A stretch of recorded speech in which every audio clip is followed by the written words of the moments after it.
Thank you, Chakravarthi garu. Respected friends, dignitaries on the dais, all the people who are here in the conference.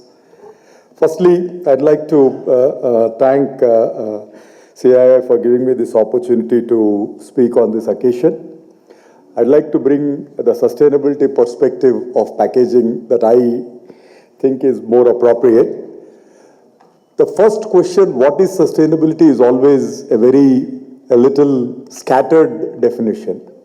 But the simple way to think of sustainability versus environment is sustainability is ensuring next generation's rights on this earth are protected. And when we say next generation's rights, it's not just confined to the environment. Environment is just confining to water, air, soil, protection of these three and biotic reserves. That's what environment is confined to. Sustainability thinks of the next generation rights, and that could include food grains, that could include iron ore, that could include bauxite, that could include energy resources. Anything that the next generation requires is not to be compromised. That's the intent.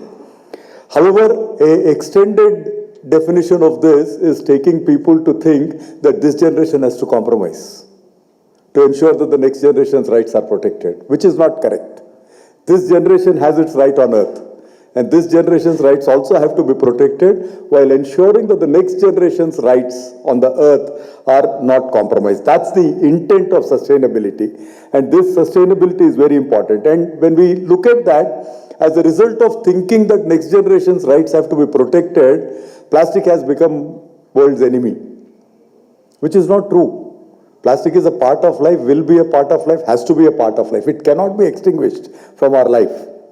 Now, what we all have to understand is how to use plastic in a sustainable way. That's the question. That's the reality that everyone has to think of.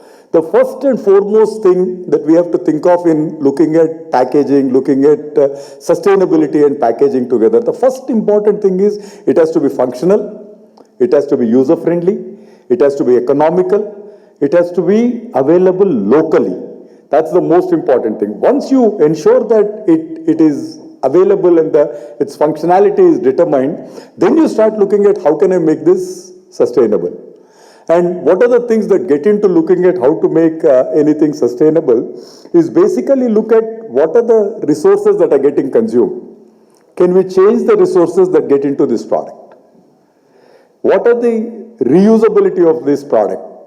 Like in India, I always give this example, India is one of the best in recycling. There is absolutely zero doubt in this. And just to give you an example, we're all reasonably affluent people of the society sitting in this conference room. I'm very, very sure not one of us has the courage to throw out a Horlicks bottle after it is consumed.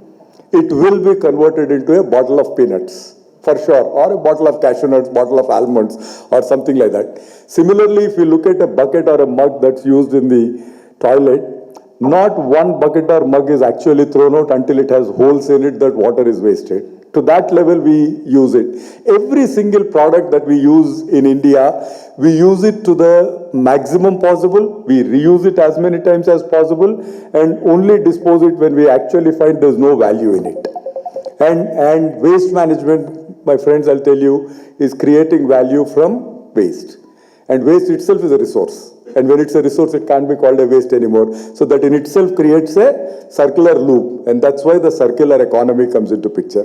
So what needs to be done in packaging to make it sustainable is, first of all, the raw material consumed has to be looked at if that can be modified. Suppose you are using a PVC kind of plastic. Can we move this product to a HDPE kind of plastic? Suppose we are using a thin film plastic. Can we use a thicker film plastic? If it is not a reusable plastic, can we make it a reusable plastic? If it can be recovered, what are the kind of recoveries? Can it be used in bitumen for asphalting the roads?